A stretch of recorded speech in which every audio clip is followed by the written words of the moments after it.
Hello everyone, welcome to GS question paper. GS question paper में आज हम लोग ईवीएस के जो क्वेश्चंस आते हैं यानी कि पर्यावरण और पारिस्थितिकी से रिलेटेड, तो इन सारे को हम लोग सॉल्व करेंगे। आपको बता दें कि ये जितने भी क्वेश्चंस हैं फैक्ट बेस हैं और अभी हाल फिलहाल में आने वाला जो एग्ज़ाम है यूपीएसआई हुआ, सीटेट हुआ, यूपी टेट हुआ या फिर यूपी ट्रिपल एससी का जो पीईटी एग्ज़ाम होता है, इन सब के लिए ये बेहद ही इम्पोर्टेंट है। चलिए क्वेश्चंस को सॉल्व करते हैं। लास्ट तक देखिएगा आप लोगों ने कितने क्वेश्चंस को सॉल्व किया और नंबर कितना गेन किया, यानी कि कितने मिस्टेक्स होते हैं। टोटल 22 या 23 क्वेश्चंस हैं इसमें। फर्स्ट क्वेश्चन दिया है, निम्नलिखित स्तनधारियों में से कौन अंडे देता है। और हाँ, ये सारे क्वेश्चन ना प्रीवियस ईयर पेपर से लिए गए हैं, तो आप लोग देखते रहिए अपना आंसर। और ये उत्तर प्रदेश के आयोग के द्वारा पूछे गए प्रश्न हैं। चमगादड़, नेवला, प्लेटिपस या फिर व्हेल, निम्नलिखित स्तनधारियों में से कौन अंडे देता है। तो इसका जो राइट आंसर होगा, चमगादड़ भले पक्षी है लेकिन ये बच्चे को जन्म देता है और उसे अपना दूध पिलाता है। नेवला भी बच्चे को ही जन्म देता है और साथ ही साथ व्हेल जो कि पानी में रहती है, मछली है लेकिन एक स्तनधारी है। यहाँ पर प्लेटिपस है, ये एक ऐसा स्तनधारी है जो अंडे देता है, बच्चे नहीं पैदा करता है बल्कि ये अंडे देता है। प्लेटिपस इसका राइट आंसर है। नेक्स्ट देखते हैं, शैवाल के फलने यानी कि एल्गी ब्लूम का क्या कारण होता है। अच्छा, ये 2 बार एग्जाम्स में पूछा गया है। एक बार सिर्फ और सिर्फ इंग्लिश का ही आया था, मतलब हिंदी में ही लिखा, जैसे ग्लोबल वार्मिंग, सलाइनेशन, यूट्रोफिकेशन या फिर बायो मैग्निफिकेशन, और एक बार लिखा था मतलब हिंदी में। तो इसलिए यहाँ पर दोनों के दोनों दिया हुआ है, आप लोग नाम याद रखिएगा। शैवाल के फलने यानी कि एल्गी ब्लूम जिसको बोलते हैं इंग्लिश में, क्या कारण होता है। ग्लोबल वार्मिंग होता है, लवण यानी कि सलाइनेशन, सुपोषण यानी कि इसका इंग्लिश होगा यूट्रोफिकेशन, या जैव आवर्धन यानी कि बायोमैग्निफिकेशन। इसका राइट जो आंसर होगा, एल्गी यानी कि शैवाल, आप लोग देखे होंगे पानी में हरे रंग की काई जमा होती है, इसका जो कारण होता है वो है सुपोषण यानी कि यूट्रोफिकेशन। यहाँ पर जो राइट आंसर होगा वो होगा यूट्रोफिकेशन या सुपोषण। अब आपको ये जो थर्ड क्वेश्चन है सुमेलित करना है। यहाँ पर दिए हुए हैं कुछ नाम और उसका वैज्ञानिक नाम। अब इनको आपको सुमेलित करना है कि इसमें से कौन सा सुमेलित नहीं है। मोर सुमेलित है या नहीं है, आम सुमेलित है या नहीं है, गंगा और बाघ। मोर का है पावो क्रिस्टोफस जो कि सही है। आम का है फाइकस बेंगोलिसिस। गंगा डॉल्फिन का है प्लेटानिस्टा गैंगेटिका, या फिर बाघ का है पैंथेरा टाइग्रिस।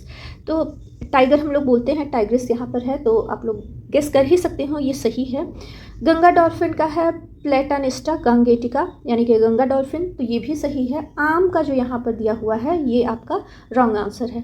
फाइकस बेंगोलिसिस किसको बोलते हैं, तो ये बोलते हैं बरगद यानी कि वट वृक्ष को, वट वृक्ष को बोलते हैं फाइकस बेंगोलिसिस।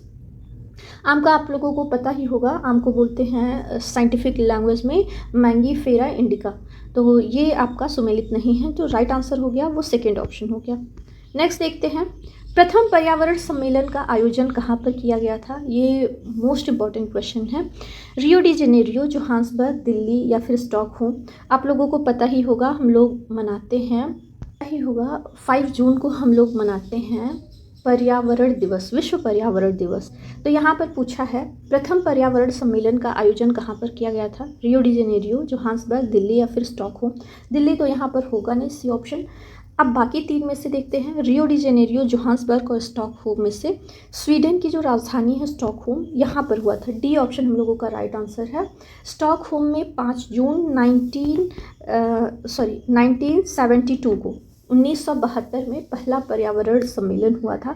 इसमें लगभग 119 देशों ने भाग लिया था, तो इसलिए राइट आंसर जो होगा वो होगा स्टॉकहोम।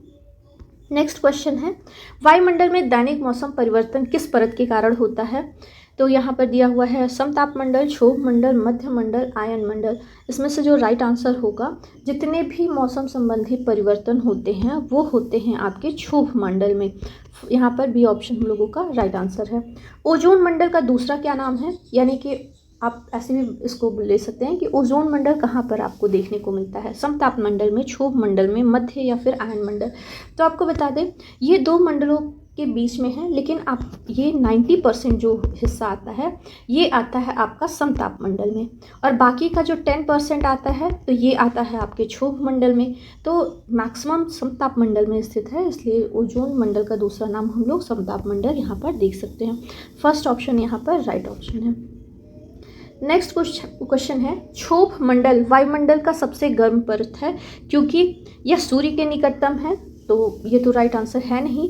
इसमें अवशेषित कण हैं, या फिर ये पृथ्वी के पृष्ठ से गर्म हो जाती है, या इसमें ऊष्मा पैदा होती है।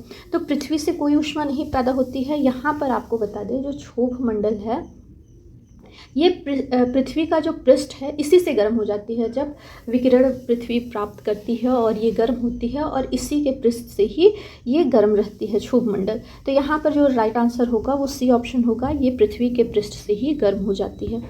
विकिरण क्या होता है आपको पता होगा, क्षोभ मंडल के ठीक ऊपर आपका ओजोन लेयर है, ज़्यादा विकिरण को बाहर नहीं जाने देता, और यहाँ पर जितने भी कण हैं, चाहे वो धूल कण हुए, वाष्प हुए, ये सब क्या करते हैं, एक आपका वो ग्रीन हाउस गैस देखे होंगे, तो वो सारे मिल करके पृथ्वी को गर्म रखते हैं एक कंबल के जैसे।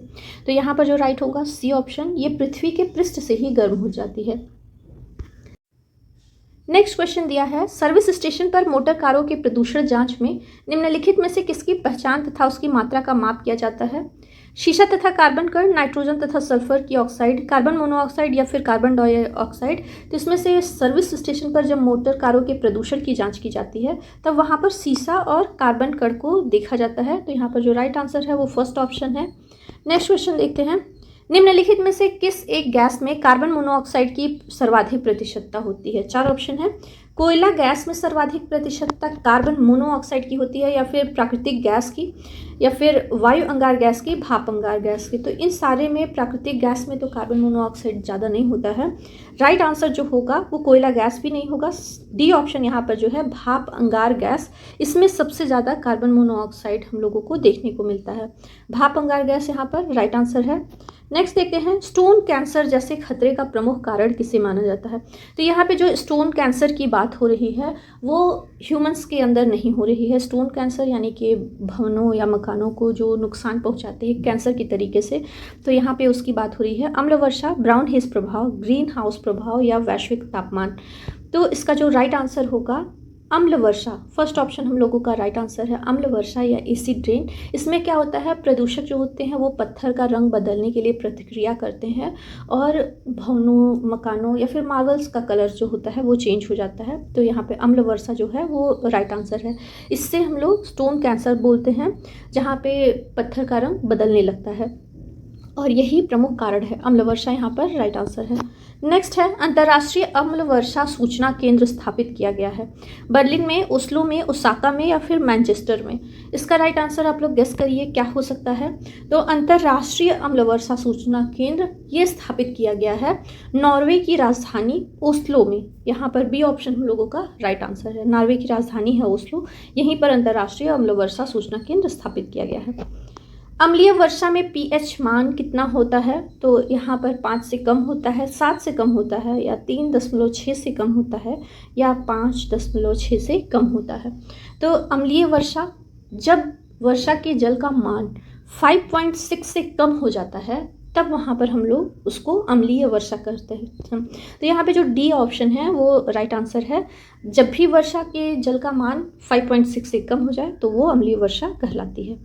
नेक्स्ट क्वेश्चन है, लवणीय मृदा में उगने वाले पादपों को क्या कहते हैं?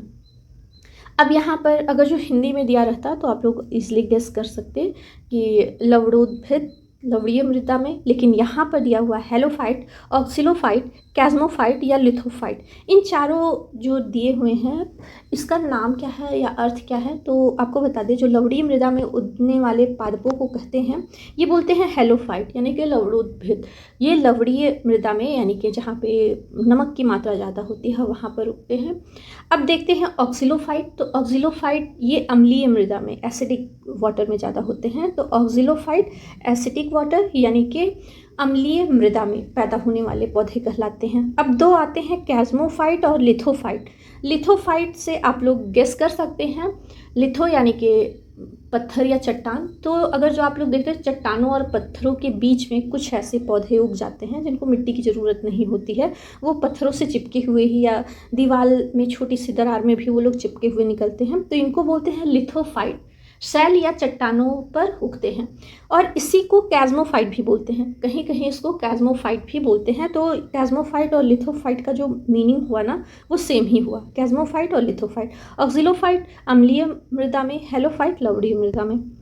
आई होप आप लोगों को ये जो है पॉइंट वो क्लियर हो गया होगा।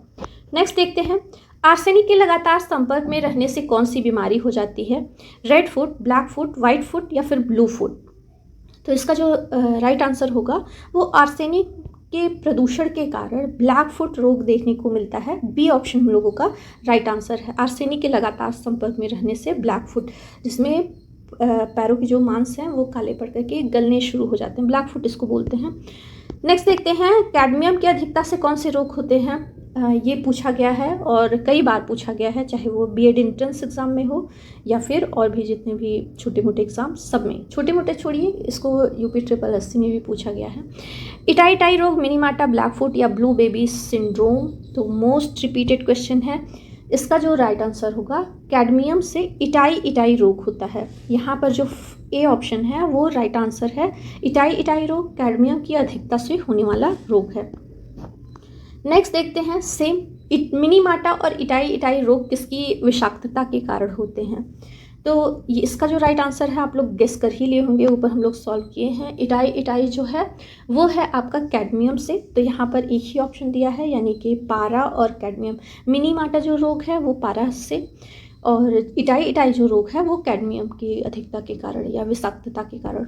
नेक्स्ट देखते हैं, साल, सागौन तथा शीशम किस बायोम के वृक्ष हैं? मानसूनी बायोम, रूप सागरीय बायोम, विषुवत-रेखीय वन बायोम या मानसूनी सदाबहारी वनों में? तो साल, सागौन और शीशम इसको बोलते हैं मानसूनी बायोम। यहाँ पर मानसूनी बायोम है तो आप लोग थोड़ा कंफ्यूज होंगे, और जो इसी को बोला जाए कि उष्णकटिबंधीय पर्णपाती वन, तो आप लोग इजीली गेस कर लिए होते हैं, साल, सागौन और शीशम उष्णकटिबंधीय पर्णपाती वन को बोलते हैं, और इसी को मानसूनी बायोम भी बोलते हैं या मानसूनी वन भी बोलते हैं।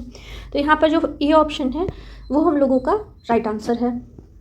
नेक्स्ट क्वेश्चन दिया है, वायुमंडल में निम्नलिखित में से किसके उत्सर्जन से अम्लीय वर्षा होती है? नाइट्रोजन, सल्फर की ऑक्साइड या फिर कार्बन डाइऑक्साइड और कार्बन मोनोऑक्साइड, ओजोन तथा कार्बन डाइऑक्साइड या कार्बन मोनोऑक्साइड तथा नाइट्रोजन? तो यहाँ पर आप लोग देख ही रहे होंगे जितने भी क्वेश्चन हैं इंपॉर्टेंट है, और अभी तक आप लोगों ने कितने क्वेश्चंस को सॉल्व कर लिया है और कितने राइट आंसर है प्लीज़ कमेंट बॉक्स में बताइएगा। और यहाँ पर हम लोग देखते हैं, इसमें है अम्लीय वर्षा को होने का जो प्रमुख कारण है वो है आपके नाइट्रोजन और सल्फर की ऑक्साइड। ए ऑप्शन यहाँ पर हम लोगों का राइट आंसर होता है, अम्ल वर्षा सल्फर और नाइट्रोजन के कारण होता है, ए ऑप्शन राइट आंसर।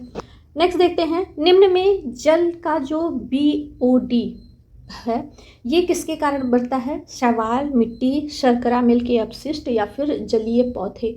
तो इसमें आपको बता दें, जो बायोकेमिकल ऑक्सीजन डिमांड होता है ये बढ़ता है आपका, जो इसका सबसे राइट आंसर होगा वो होगा शर्करा मिल, यानी कि जो चीनी मिल के अपशिष्ट होते हैं इनके कारण।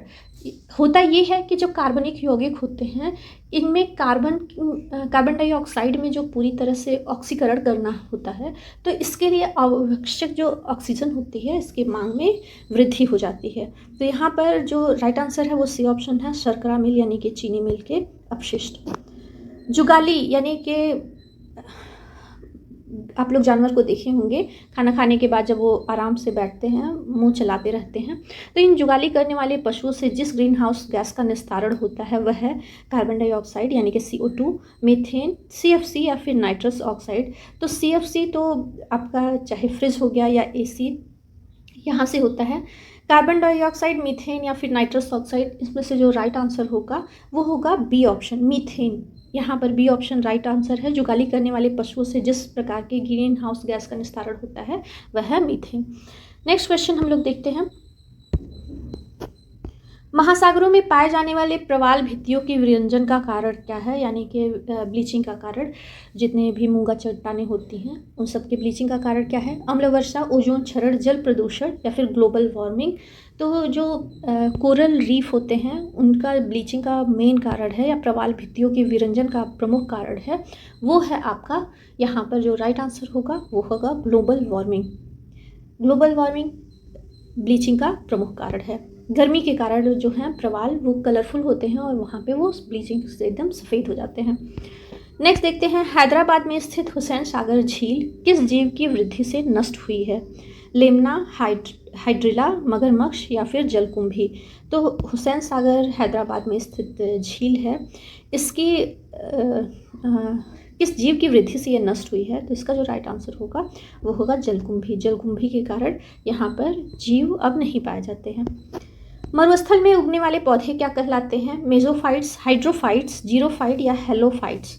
इसका जो राइट आंसर होगा ये होगा आपका मरुस्थल में उगने वाले पौधे में पानी बहुत कम ज़रूरत होती है, तो जीरोफाइट्स यहाँ पर जो थर्ड ऑप्शन है वो राइट आंसर है। मरुस्थल में उगने वाले पौधे कहलाते हैं जीरोफाइट्स।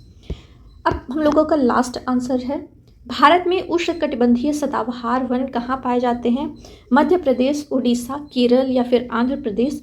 तो उष्णकटिबंधीय सदाबहार वन वैसे तो जितने भी कोस्टल एरिया हुए और जो हम लोगों का दक्कन का पठार जिसको बोलते हैं इसमें भी पाए जाते हैं, लेकिन यहाँ पर जितने भी दिए हुए हैं इसमें से जो राइट आंसर होगा वो होगा कोरल में, केरल में कोरल रीफ वही आ रहा है। यहाँ पर जो राइट आंसर होगा वो होगा भारत में उष्णकटिबंधीय सदाबहार वन कहाँ पर पाए जाते हैं? तो ये पाए जाते हैं मैक्सिमम केरल में। केरल में इनकी अधिकता ज़्यादा है, इसलिए इन सारे में उड़ीसा में भी पाए जाते हैं, आंध्र प्रदेश में भी पाए जाते हैं, लेकिन राइट ऑप्शन चुनना होगा तो हम लोग जो थर्ड ऑप्शन है उसको सही करेंगे। आज हम लोगों का बस इतना ही क्वेश्चन 24 क्वेश्चन है। आपको ये वीडियो कैसा लगा मुझे बताइएगा, और कितने क्वेश्चंस को आप लोग सही कर पाएँ इसी से आपको क्या पता चलेगा कि आपकी तैयारी कैसे चल रही है आने वाले एग्ज़ाम्स में। बहुत ही नॉर्मल क्वेश्चन थे और साथ ही साथ ये उत्तर प्रदेश आयोग के द्वारा पूछे हुए क्वेश्चन हैं। आई होप आप लोग एंजॉय किए होंगे ये वीडियो। मिलते हैं नेक्स्ट वीडियो में, तब तक के लिए बाय बाय।